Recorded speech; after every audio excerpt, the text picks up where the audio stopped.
ಇವತ್ತ ನಮ್ಮ ದೇಶದೊಳಗೆ ಹೇಳ್ತಾರ ರೈತನೇ ನಮ್ಮ ದೇಶದ ಬೆನ್ನೆಲುಬು ಅನ್ನತಕ್ಕಂತ ಮಾತನ್ನ ಯಾವತ್ತು ಹೇಳ್ತಾರ ಅಂತ ಕೇಳಿದ್ರ ಇವ್ರೇನ ನಮಗ ಕೈ ಮುಕ್ಕೊಂಡು ಬಂದಿರ್ತಾರಲ್ಲ ಅವತ್ತಿನ ದಿನ ಹೇಳ್ತಾರ.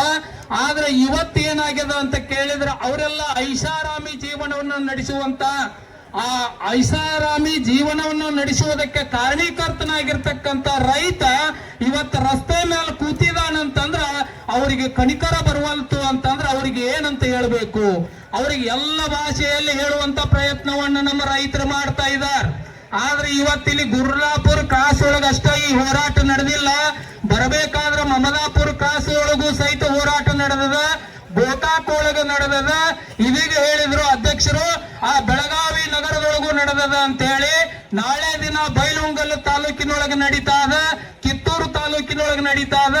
ಅದೇ ರೀತಿ ಖಾನಾಪುರ ಪಟ್ಟಣದಲ್ಲೂ ಸಹಿತ ರೈತರ ಹೋರಾಟ ನಡೀತಾ ಅದ. ಇವತ್ತು ಬೆಳಗಾವಿದೊಳಗೆ ನಡೆದಿರ್ತಕ್ಕಂತ ಹೋರಾಟ ನಡೆಸಿರ್ತಕ್ಕಂತ ರೈತರನ್ನ ಬಂಧಿಸಿರ್ತಕ್ಕಂಥವ್ರು ನಾಳೆ ದಿನ ಎಲ್ಲ ಪಟ್ಟಣಗಳಲ್ಲಿ ಎಲ್ಲ ಗ್ರಾಮಗಳಲ್ಲಿ ಇಡೀ ರಾಜ್ಯದಲ್ಲಿ ರೈತರ ಹೋರಾಟ ನಡೀತಾ ಇದೆ. ಅದಕ್ಕಾಗಿ ಇಲ್ಲಿ ರೈತರು ಸಹನೆಯಿಂದ ಕಾಯ್ದುಕೊಂಡು ಕೂತಿದ್ದಾರೆ. ಈ ರೈತರ ಸಹನೆಯನ್ನ ತಾವು ಏನು ಪರೀಕ್ಷೆ ಮಾಡಲಾರ್ದೆ ಏನ್ ಮಾಡಬೇಕು ಅಂತ ಕೇಳಿದ್ರೆ ಈ ವೇದಿಕೆಯ ಮುಖಾಂತರವಾಗಿ ತಾವು ಬಂದು ಆ ರೈತರು ಬೇಡ್ತಾ ಇರ್ತಕ್ಕಂತ ಬೆಲೆಯನ್ನ ತಾವು ನಿಗದಿ ಮಾಡಿ ಹೋದದ್ದಾದ್ರೆ ತಮಗೂ ಒಳಿತಾ ಆಗ್ತದೆ ಮತ್ತೆ ರೈತರಿಗೂ ಒಳಿತಾ ಆಗ್ತದೆ. ತಾವು ಇಲೆಕ್ಷನ್ ಬಂದಾಗ ಹೇಳ್ತಾರೆ ನನ್ನ ಕಡೆ ಅದರ ಲೆಕ್ಕ ಐತಿ, ನನ್ನ ಕಡೆ ಇತರ ಲೆಕ್ಕ ಐತಿ ಅಂತ ಹೇಳಿ ನಿಮ್ಮ ಎಲ್ಲಾ ಲೆಕ್ಕಗಳು ಇವ್ರ ಕಿಶದಾಗ ಅದಾವ ಅನ್ನುವಂಥದ್ದನ್ನ ಈ ರಾಜಕಾರಣಿಗಳು ತಿಳ್ಕೋಬೇಕು. ಯಾವ್ದು ಹೇಳ್ತಿರಲ್ಲ ಅದೆಲ್ಲ ಅಲ್ಲ, ಹಂಗೆಲ್ಲ ಹೇಳೋದಲ್ಲ. ಇಲ್ಲಿ ಏನ್ ಮಾಡ್ಬೇಕಾಗ್ಯದ ಅಂತ ಕೇಳಿದ್ರೆ ನಮಗೆ ಯಾರ ಮೇಲೂ ದ್ವೇಷ ಇಲ್ಲ, ಯಾವ ರಾಜಕಾರಣಿಗಳ ಮೇಲೂ ದ್ವೇಷ ಇಲ್ಲ, ಯಾರ ಮೇಲೂ ದ್ವೇಷ ಇಲ್ಲ, ಯಾವ ಕಾರ್ಖಾನೆ ಮಾಲೀಕರ ಮೇಲೂ ದ್ವೇಷ ಇಲ್ಲ. ನಾವಿಲ್ಲಿ ಏನ್ ಮಾಡಾಕತ್ತೇವಿ ಅಂತ ಕೇಳಿದ್ರೆ ನಾವು ಬೆಳೆದಿರ್ತಕ್ಕಂತ ನಮ್ಮ ಬೆವರಿಗೆ ಬೆಲೆಯನ್ನು ಕೊಡ್ರಿ ಇರ್ತಕ್ಕಂಥ ಮಾತನ್ನ ನಮ್ಮ ರೈತರು ಕೇಳ್ಕೊಳ್ತಾ ಇಲ್ಲ. ಇವತ್ತು 4ನೇ ದಿನ ಇವತ್ತಿಲ್ಲಿ ಹೋರಾಟ ನಡೆದ. ರೈತ ಯಾವತ್ತೂ ಬಡವಲ್ಲ.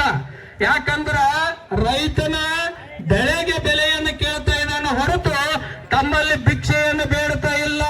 ತಾವೆಲ್ಲ ಏನ್ ಮಾಡ್ತೀರಿ ಅಂತಂದ್ರ ಇವರಲ್ಲಿ ಭಿಕ್ಷೆಯನ್ನು ಬೇಡ್ತೇರಿ. ಅವತ್ತು ಕೇಳ್ತೀರಿ ನನ್ನ ಮತದಾರ ಪ್ರಭುಗಳು ಅಂತ ಹೇಳ್ತೇರಿ, ನನ್ನ ಭಾಗದ ಮತದಾರರೇ ನಮ್ಮ ದೇವರು ಅಂತ ಹೇಳ್ತೇರಿ. ಆಗ ದೇವರು ಬಂದು ಇವತ್ತು ಬೀಜಾಗ ಕುಂತದ, ಬಂದು ನಮಸ್ಕಾರ ಮಾಡ್ರಿ ಅಂತ ನಾವ್ ಹೇಳಕತ್ತೇವಿ.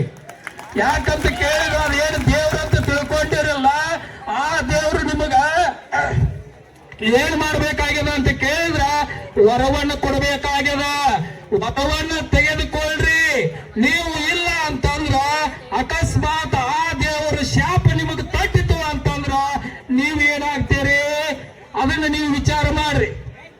ಒಂದು ಮಾತು ತಿಳ್ಕೊಳ್ಬೇಕು, ಈ ಭೂಮಂಡಲವನ್ನ ಪುರಾಣಗಳಲ್ಲಿ ನಾವು ಕೇಳ್ತೇವೆ, ಈ ಭೂಮಂಡಲವನ್ನ ಆದಿಶೇಷ ಹೊತ್ತುಕೊಂಡು ನಿಂತಾನಂತೇಳಿ.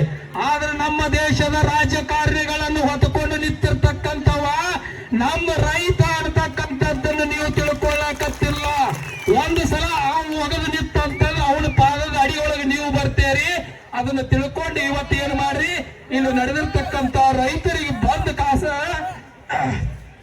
ತಾವು ಆ ಬೆಲೆಯನ್ನ ಏನು ರೈತರು ಕೇಳಾಕತ್ತಾರಲ್ಲ 3,500 ರೂಪಾಯಿಗಳ ಬೆಲೆಯನ್ನ ನಿಗದಿ ಮಾಡಬೇಕು ಅಂತಕ್ಕಂಥ ಮಾತನ್ನ ಎಲ್ಲ ಫ್ಯಾಕ್ಟರಿ ಎಲ್ಲ ಕಾರ್ಖಾನೆಗಳ ಮಾಲೀಕರಲ್ಲಿ ಹಾಗೂ ಎಲ್ಲ ಶಾಸಕರಲ್ಲೂ ಕೂಡ ಸಹಿತ ನಾವು ಈ ವೇದಿಕೆಯ ಮುಖಾಂತರವಾಗಿ ಸಹನೆಯಿಂದ ಕೇಳ್ಕೊಳ್ತಾ ಇದ್ದೇವೆ ಅಂತಕ್ಕಂಥ ಮಾತನ್ನ ಈ ಸಂದರ್ಭದಲ್ಲಿ ತಿಳಿಪಡಿಸ್ತಾ, ಯಾಕಂದ್ರ